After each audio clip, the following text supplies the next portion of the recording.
Une fine pluie a tué 2 alpinistes qui n'avaient commis aucune erreur. 28 septembre 2022, Takush Rock, Californie. Une réalisatrice de documentaire de 33 ans et son partenaire d'escalade sont sur une étroite corniche de granit à plus de 300 mètres du sol. Un violent orage s'abat sur la montagne. La température chute brutalement. Une pluie glacée ruisselle sur la roche. Mais malgré le chaos qui les entoure, ils restent totalement calmes. Ils prennent la sage décision de battre en retraite face à la tempête. Ils n'ont plus qu'à descendre en rappel depuis un ancrage sur un arbre pour rejoindre le sol. Simple et routinier. La procédure d'urgence exacte qu'elle a pratiquée et exécutée parfaitement une centaine de fois auparavant, sauf que ce qui va se passer dans les prochaines secondes va complètement dérouter les enquêteurs des services de secours. Voici les dernières minutes terrifiantes de Chelsea Walsh. Bienvenue dans Extreme. Pour la plupart, être suspendu à 300 mètres du bout des doigts semble terrifiant. Pour Chelsea Walsh, c'était le seul endroit où son esprit se calmait enfin. Et elle n'était pas une accro à l'adrénaline. C'était une réalisatrice de documentaires nommée aux Emmy Awards qui vivait de briser les illusions. Alors que la plupart des médias d'escalade glorifient les physiques surhumains des athlètes professionnels, Chelsea, dans son dernier documentaire, venait tout juste de révéler au grand jour l'épidémie silencieuse de troubles alimentaires graves qui les détruisaient en silence. Elle était célèbre dans le milieu pour affronter les réalités inconfortables avec une rigueur scientifique froide. Le matin du 28 septembre 2022, elle a pris la route en direction de Takush Rock dans les montagnes de San Jacinto et prévoyait d'aborder cette montagne avec le même état d'esprit, une rigueur scientifique froide. Assis à ses côtés se trouvait son partenaire d'escalade pour la journée, un homme qui n'était absolument pas fait pour les marges d'erreur infimes de l'escalade traditionnelle. Il avait passé 7 ans à être payé pour foncer à toute vitesse sur d'autres hommes devant 86 000 personnes. Il s'appelait Gavin Escobar. Les Dallas Cowboys l'ont recruté en 2013 et au cours des 7 années suivantes, il a été transféré entre Dallas, les Kansas City Chiefs, les Baltimore Ravens, les Cleveland Browns et les Miami Dolphins, avant de prendre sa retraite en 2019. Et il a fait quelque chose qui a surpris presque tout le monde autour de lui. Après avoir pris sa retraite de la NFL, il est devenu pompier et s'est lancé dans un nouveau passe-temps, l'escalade. Ce matin-là, sur la face ouest de Takush Rock, il était le second de cordée. Chelsea était celle qui savait où ils allaient. C'était cette paroi de granit au passé sombre, perchée à environ 2400 mètres au-dessus d'Idlewild, dans les montagnes de San Jacinto. Pour le peuple Cahuilla, qui vivait à l'ombre de cette montagne depuis des générations, bien avant l'arrivée d'un grimpeur avec une corde, le nom Takush signifiait un chaman malveillant et maléfique dont l'esprit avait élu domicile de façon permanente à l'intérieur de la roche, passant l'éternité à capturer des âmes humaines et à les entraîner à jamais dans la montagne. Et pour les grimpeurs, Takush était l'une des destinations d'escalade traditionnelles les plus impitoyables des États-Unis. Des grimpeurs mouraient sur ces parois depuis des décennies à cause de chutes, d'ancrages défaillants et d'autres circonstances qui n'avaient aucun sens. Et c'est pourquoi, en 1956, un groupe de pionniers de l'escalade a dû inventer un tout nouveau système mathématique rien que pour s'avertir mutuellement du risque qu'une voie puisse vous tuer. Ils ont créé le système moderne de cotation de l'escalade américaine précisément pour cette paroi. Il commençait à 5,0 pour une ascension basique et s'arrêtait à 5,9 car à l'époque, 5,9 était considéré comme la limite physique absolue de la survie humaine. Devine la cotation de la première voie choisie par Chelsea ce matin-là. C'est ça, c'était la déviation de Dev, une voie classique cotée 5,9 sur la face ouest de Takush qu'elle connaissait bien. Selon les critères des pionniers, c'était censé être l'escalade la plus difficile réalisable. En réalité, c'était une voie qu'elle avait déjà faite des dizaines de fois auparavant. Mais ce jour-là, la montagne ne semblait poser aucun souci ce matin-là. Le ciel était dégagé, les températures étaient à des douces, et même si les prévisions avaient évoqué la possibilité d'une légère pluie, les grimpeurs expérimentés de Takush savaient que cela ne voulait pratiquement rien dire. À cette altitude, tout sèche vite, et une légère bruine n'a jamais suffi à rebrousser chemin. La première partie de cet itinéraire est une fracture verticale brutale dans la roche, sans prise pratique auquel s'accrocher. Pour monter, un grimpeur doit coincer ses doigts dans de fines fissures de la roche, les tordre jusqu'à ce qu'ils se bloquent et, en utilisant ses os et la friction, hisser tout le poids de son corps le long de la paroi. Mais c'est dans la seconde moitié de la déviation de Dave que réside le véritable danger, car la fissure finit par disparaître et conduit le grimpeur sur cette face de granit massif entièrement lisse et fortement inclinée. Il n'y a ici ni prise pour les mains ou les pieds, ni endroit pour placer du matériel de sécurité. La seule façon de rester accroché à la paroi à ce stade est d'appuyer la semelle plate en caoutchouc de tes chaussures contre les minuscules cristaux de la roche et de faire confiance à ton équilibre. Les grimpeurs parlent d'être run out. Cela signifie qu'à ce stade de l'ascension, si les chaussures de Chelsea glissaient, ne serait-ce que d'une fraction de centimètre, rien ne l'empêcherait de glisser et de racler violemment le long de cette paroi de granit de 2400 mètres. Pour un amateur, cette section de la paroi est un piège mortel. Mais Chelsea n'était pas une simple touriste du week-end. C'était une vétérane aguerrie de la scène d'escalade du sud de la Californie. Ses pairs la connaissaient comme une perfectionniste méticuleuse qui prenait les calculs dangereux de l'escalade traditionnelle extrêmement au sérieux. Pour Chelsea, cette paroi exposée était un sanctuaire. La concentration extrême nécessaire pour rester sur la paroi obligeait son esprit en ébullition à enfin se calmer. Elle l'avait déjà fait des dizaines de fois auparavant. Aujourd'hui ne devait pas être différent. Alors, à 8 heures du matin, ils ont commencé leur ascension, avec Chelsea en tête pour ouvrir la voie. Elle avait déjà ses gants de fissure déjà fixés à ses mains avec du ruban et tout un jeu de matériel de protection accroché à son harnais. L'équipement de quelqu'un qui avait fait cela une centaine de fois auparavant. Elle gardait son téléphone dans sa poche pour documenter l'ascension. Elle restait une réalisatrice de documentaires, même à des milliers de mètres d'altitude, toujours en train d'observer et d'enregistrer. Derrière elle, Gavin la suivait avec une seule sangle et un jeu partiel de coinceur, ce qui revient à peu près à se présenter à une fusillade avec un couteau de poche en termes d'escalade. Ça allait. C'était le plan. Chelsea était celle qui posait le matériel dans la paroi. Le rôle de Gavin était de suivre, de récupérer ce qu'elle avait placé et de ne pas tomber. À aucun moment, Chelsea ou Gavin n'ont agi au-delà de leur capacité physique ou des marges de sécurité établies. C'était un exercice de résolution de problèmes, une ascension pour les penseurs méthodiques, pas pour les grimpeurs téméraires en quête d'adrénaline. Longueur après longueur, ils ont démonté le monolithe grâce à l'expertise de Chelsea.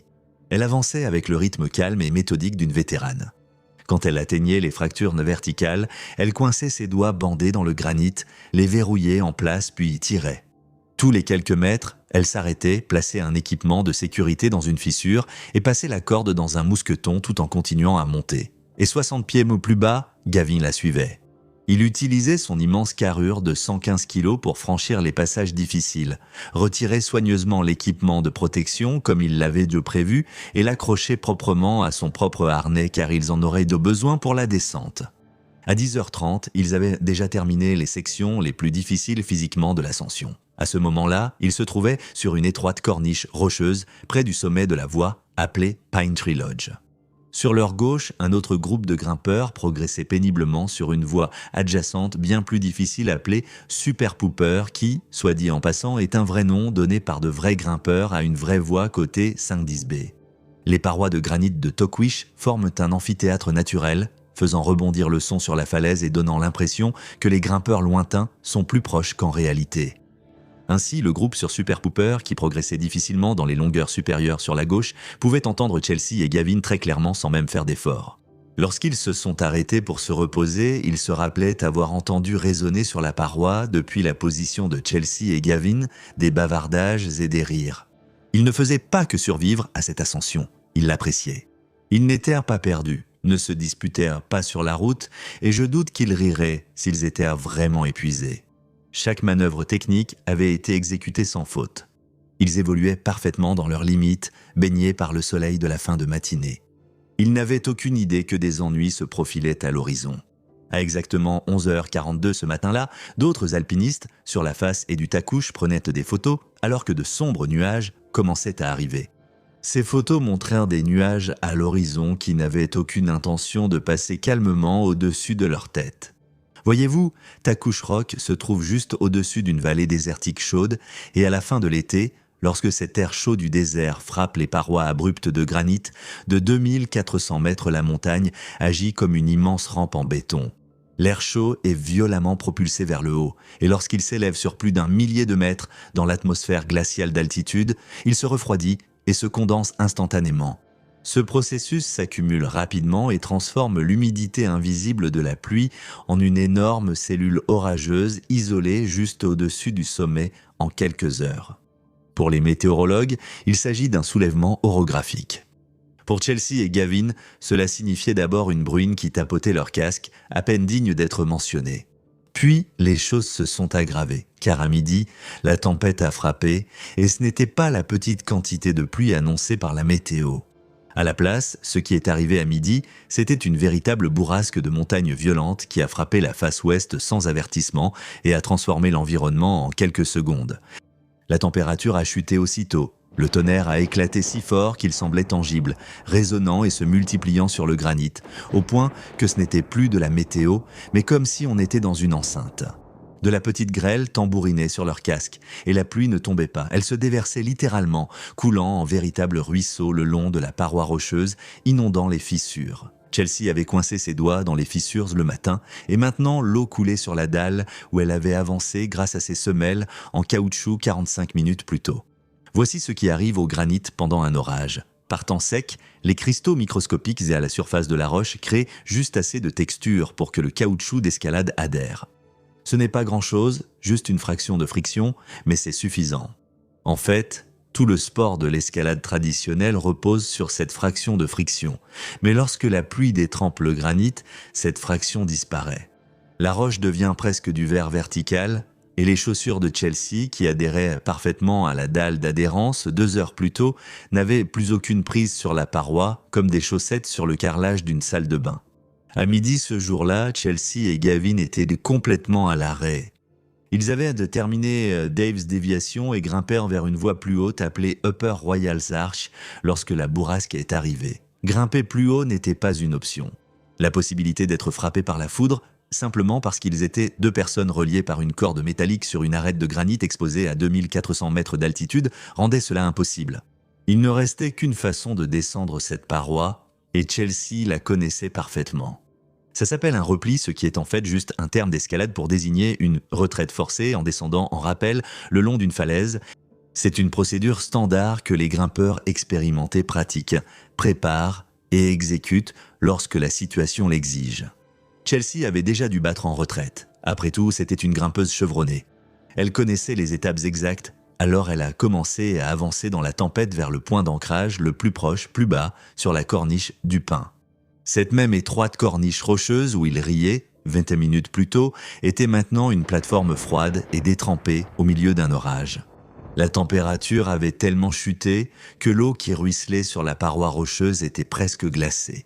Le harnais de Chelsea était complètement trempé, sa corde alourdie par l'eau, chaque pièce de matériel métallique sur elle transmettait le froid à travers ses gants, mais elle se déplaçait efficacement.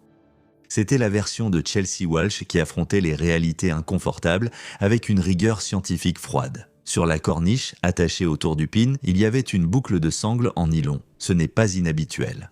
En escalade traditionnelle, les grimpeurs en retraite laissent souvent une sangle autour d'un arbre comme relais de rappel. Les grimpeurs appellent ça du tat. Vous le laissez pour la personne suivante parce qu'elle pourrait en avoir besoin et parce qu'une boucle de nylon ne coûte presque rien. Le rocher Takouche avait été grimpé sans interruption pendant des décennies, donc rien d'étonnant à trouver du tat sur un pin au rebord du pin. Chelsea tendit la main vers lui, et ce qu'elle sentit dans sa main était une boucle de sangle souple, douce et flexible. Elle bougeait comme une sangle est censée bouger. Elle la regarda. La couleur était sombre, et elle semblait intacte, sans effilochage ni dommage apparent. Elle se tenait debout sous un orage, la pluie glacée martelant son casque, la foudre menaçant la crête au-dessus, avec un grimpeur relativement novice comptant sur elle pour les faire descendre tous les deux en sécurité de la paroi. Son cerveau, qui avait passé des années à apprendre à évaluer les risques sur des parois de granit, examina la sangle et conclut qu'elle supporterait leur poids combiné pour un rappel d'urgence le long de la paroi. Alors Chelsea appela Gavin et ensemble, sous la pluie, ils se mirent au travail. Le sol juste sous ce pin n'était pas plat. C'était une dalle de granit raide et inclinée. Par temps sec, on pouvait rester debout confortablement. Mais mouillé par la pluie glacée, c'était une patinoire où ils ne pouvaient pas tenir sans glisser. Alors, pour éviter de glisser sur la roche mouillée pendant qu'ils organisaient les cordes de rappel, Chelsea et Gavin durent tous les deux s'attacher directement à cette unique boucle de sangle et se pencher en arrière. C'était le poids de Chelsea, ajouté à la carrure massive de Gavin, qui pesait 115 kilos plus leur lourd équipement d'escalade en métal et leurs vêtements détrempés, tout cela tirant sur la sangle en même temps. Ils se sont appuyés en arrière sur la sangle, mettant tout leur poids pour utiliser leurs deux mains et remonter les lourdes cordes. La sangle les a parfaitement soutenus. Ils n'y ont sans doute même pas réfléchi à deux fois.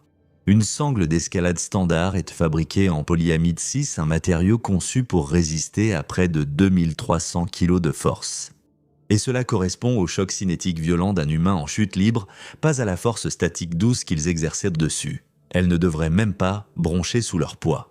Chelsea a pris son système d'ancrage personnel, l'a passé dans le nylon et a verrouillé son mousqueton. Gavin s'est attaché juste à côté d'elle. Malgré la pluie battante, ils ont installé le rappel parfaitement. Et je n'invente rien ici. Il existe une preuve vidéo car Chelsea, fidèle à son rôle de réalisatrice de documentaire, avait filmé leur préparation sous la pluie battante. Et dans ces images, on peut voir que paniquer était la dernière chose à laquelle ils pensaient. Ils ont passé les cordes, fait leur nœud de sécurité en bas et vérifié leur système à 2 reprises. Comme Gavin était plus lourd, il est descendu en premier. Il a accroché son appareil à la corde, s'est penché en arrière, au-dessus du bord, puis a quitté la corniche. Il est descendu de quelques pieds seulement, puis la sangle a tout simplement cédé. Il n'y a eu aucun avertissement, aucun bruit de déchirure assez fort pour être entendu par-dessus le tonnerre. Une seconde, elle les retenait, et la seconde d'après, la tension avait complètement disparu. Il n'y avait pas le temps de réagir. Et comme Chelsea était toujours attachée à cette même sangle pour ne pas glisser sur la roche mouillée, elle n'avait soudainement plus rien qui la retenait à la montagne. Ensemble, Chelsea et Gavin sont tombés en arrière du rebord, dévalant la paroi de granit abrupte de Takush Rock. Les grimpeurs abrités de la pluie violente en bas ont entendu ce qui s'est passé. Par-dessus les craquements assourdissants du tonnerre et la grêle martelante, un bruit terrifiant a résonné dans l'amphithéâtre du canyon.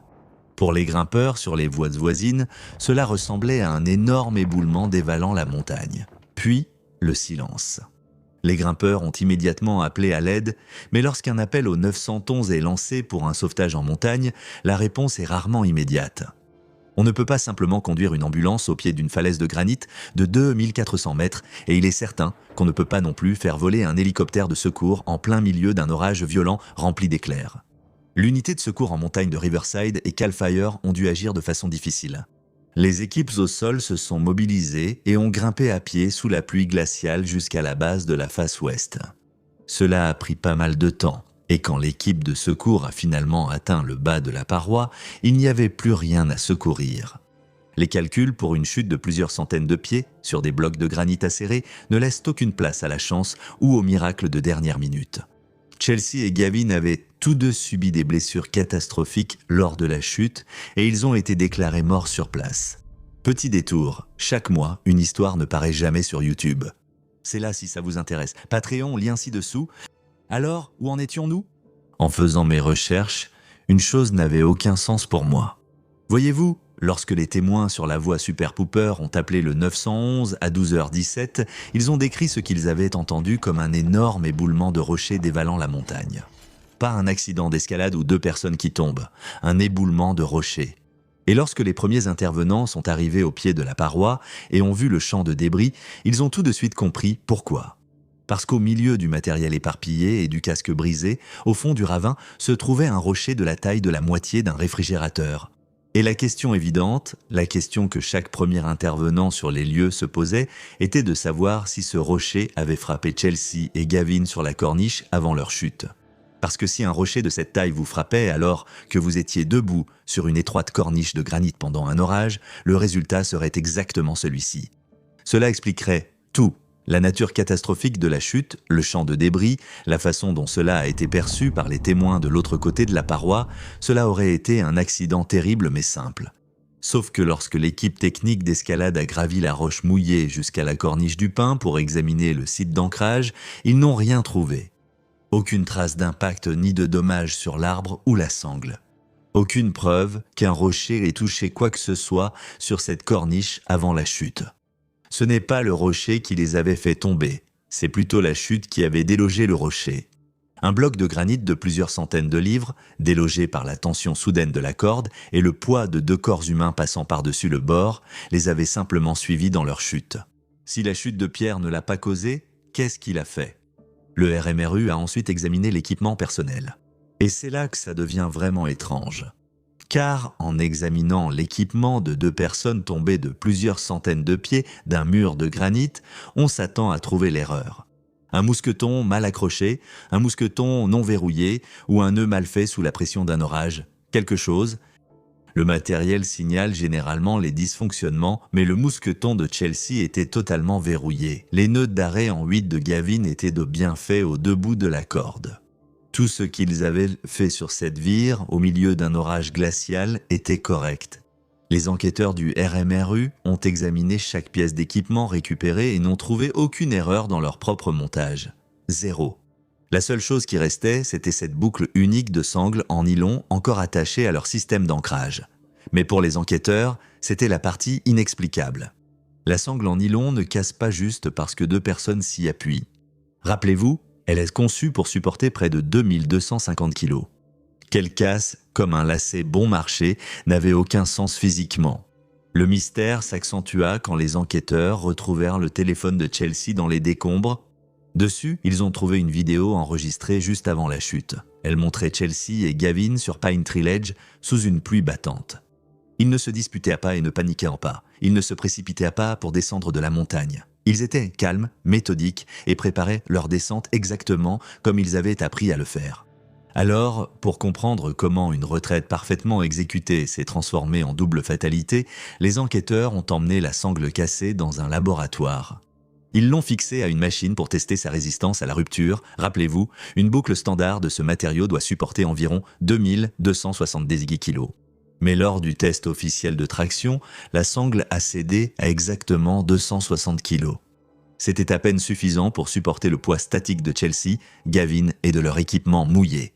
Au moment où Gavin a quitté la corniche et ajouté la force dynamique d'un corps humain, le nylon n'avait aucune chance de résister.